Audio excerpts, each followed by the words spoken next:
Hey, Switchheads, Kanan here. Hope you're all well and welcome to my review of Long Way Down. But does this turn-based roguelite card building game have what it takes to make it onto the Wall of Fame?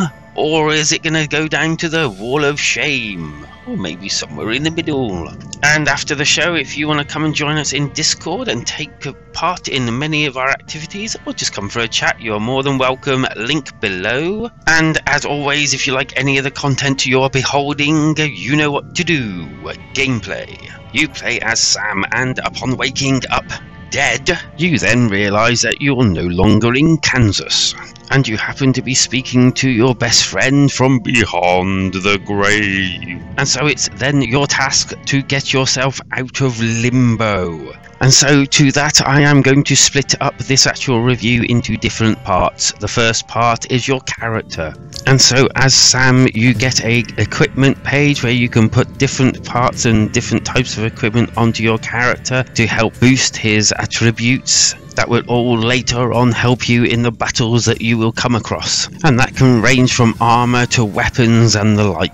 And then there's the all-important battle deck, which is what you use to fight and defend yourself with. You start off with a borrowed stroke stolen type of deck, and you basically can add more to it and gain different abilities and different attacks and defenses, and also healing yourself with them. You have to be rather tactical with this, as you're only allowed a certain amount of cards in each deck, and obviously you want to round it, or you might want to play more defensive or attack, or whatever you fancy, or whatever works for you when you're playing it. The point is, you can make your deck truly yours, and then you can upgrade your cards to make them more powerful using this like magical dust stuff, and obviously you don't have an infinite supply of it, and you have to obtain the stuff by playing the actual game. Haha. And then you can also upgrade your weapons and armor and the like in the same way as well. And then there's your allies that you can meet on your travels as well, and these will come in handy and fight alongside you. But to start with, you're all alone. And then if you're worried about all this being too complicated, you've got a help page which goes quite in depth into actually play the game, which is why I'm not going to go too in depth on how to play the game. And so this is all done within chapters and levels, and basically this is the movement part of the review. And so you'll be put onto a turn-based type platform, and it's then your task to fulfill certain quotas in order to get to the next stage. And don't forget that it being a roguelite, you will lose everything if you die, and you'll have to start again in a procedure generated, as in different type of area but the same level. And you only really get to keep your stuff if you make it off these different levels onto the next part. When you're in this stage, you can't really change much about your actual character. That has to be done in kind of like a little hub area. And so in this section, you will have to like either kill a monster or so, or find something, or just basically find an exit, and you can't really progress unless you've done those. And then there are chests, but obviously if you go for these chests, you will get some really decent goodies, but you could also die and get sent right back to the beginning and have to start again from scratch. So it definitely has like a risk or reward type of feeling to it. Also, you'll be wanting to make your way towards any campfires as well if they're close by you. Trust me, you'll want to do this. Okay, so firstly, thankfully you can zoom in on your actual character, which is good, and then zoom around the actual map with the right control stick. Down the bottom you can see these like diamond shaped things, and they are your moves. As in, each move you make, one of those comes off. And then there are these squares at the bottom, which are basically cards that you can place down to make walkways, to get rid of walls, and some of these do have walls on them, so you can kind of like strategically put them down to block the enemy. And the tiles all have, unique and different abilities for them, and you need to use these to basically progress through. As you can see, where there are no tiles, you put tiles, you move to another area, or at least that's the plan.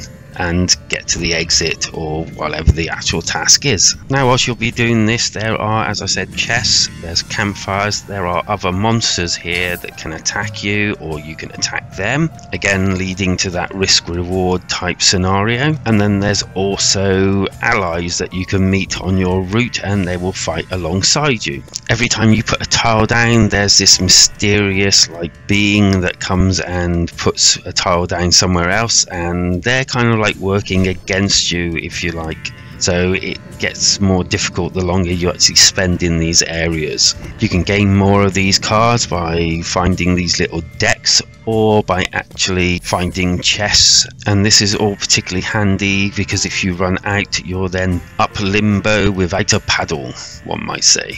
I did find this section worked quite well, and the addition to the dungeon master that kind of like tries to trip you up wherever he can, if you like, was pretty cool. I found the actual moving about, as in, well, let's put it this way, I think this was actually made for mouse and keyboards because I think the actual moving of the squares would work a lot better in that. And so last but no means least, let's hit up on what everyone's come here for, and that is the battling. So when you get into a fight, again, you have these 3 diamonds, and they are your, well, essentially they're your turns. Some cards will take 1, some cards will take part, and some will take all of them in 1 turn. And then it's over to the enemy side. They then attack, and it's back and forward until someone dies. You start with a weapon card, which is with you throughout the entire game. Obviously, with different weapons, it's different. And then you get your other cards that obviously you've put in your pack, and all of these are drawn as you actually go along and use your cards on the main screen. This is all done by using the Z buttons, and it works quite well. It's quite fluid. And if you've ever played a card battling game, you're probably kind of familiar with this sort of thing anyway. And if you've not played anything like this, then it's quite a good game to actually introduce you. It's got a full tutorial, and yeah, it's quite good at teaching you how to actually play itself. But is it actually any good? Well, the story is okay, and the actual moving about sections is quite good. I did enjoy that. The character building side of it is pretty good. It is decent enough to probably keep someone that's on the more hardcore side of it quite entertained, and also the people like myself that aren't really hardcore, like card building, deck building type people. It kept me entertained, and I was quite intrigued and actually quite amazed that I could work all of this out. The actual fighting bit of it was, I thought it was okay, it had its charm, it did what I thought it would do, but it kind of like felt like I was playing a bit of a mobile game, which is weird because kind of like when you actually get into that fighting section, everything's kind of static. Okay, so that brings me on nicely to the graphics. So the actual fighting part is kind of like just in this area, and everything's like just moving slightly, and to me it kind of like gave off a kind of like mobile phone vibe because there wasn't really a great deal to that section. I mean, don't get me wrong, it did its work well and it did actually feel good. It just looked a bit odd after the rest of the actual game, and I thought those like moving around parts was pretty cool, and I guess that makes up for the actual not moving much in the fighting. It was almost like playing kind of like one of those really old sort of like Pokemon games where, you know, you took a go and then you took another go, but all that happened was like they leapt at each other type thing. It was, I don't know, just weird to me, that's all. But apart from that, I did actually like the way it was presented, the way it looked, and, you know, it certainly gave you an idea of scope. Even though kind of like most of the walking around bits or the turn-based bits was kind of, you know, I suppose samey, but the way it was all put together kind of like didn't give me that impression. It was done quite well in that respect. The actual sound, the music was quite decent. I did quite enjoy it, didn't turn it down fully. I love the guitar and harmonica music. It was actually spot on, absolutely brilliant. I do wish it was voiced, but you can't have everything, and, you know, all the other sounds were pretty decent and kind of did what you expected them to do. The good. This is a in-depth, pretty solid blooming game of a card game. I didn't feel alienated for being kind of like an outsider of this type of genre, and that music was absolutely brilliant. the bad. I liked the battling, but I didn't like the actual look of it, how it was presented. I'm sorry, but I really didn't. As you advanced in the game, I suppose it does get a bit samey. The score. Okay, so I haven't completed this game, but I do actually want to complete the game, and I am actually enjoying myself playing the game. It isn't perfect, no, but it is enjoyable, and that's what really matters. And as such, I'm going to give it a 4 out of 5 and go back and try to complete this bad boy of a game. And I think for the people that actually really like this sort of genre of game, I think you will get a hell of a lot out of it. As for my alternative, it's going to be Neoverse Trinity Edition, which is kind of like a card building game as well. I haven't played it, but it looks like it has a story and a bit of an adventure to actually be told and played whilst doing your card building trickery and battling.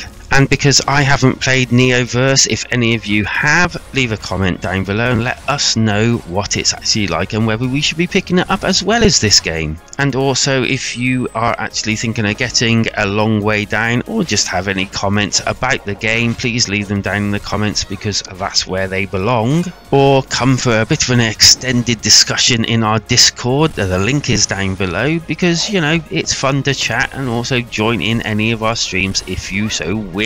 And so with that, if you enjoyed any of my content or even this video and you feel like you want to see more, well, you know what to do, because I don't need to tell you what to do because you do know what to do. Because life is better when we switch together.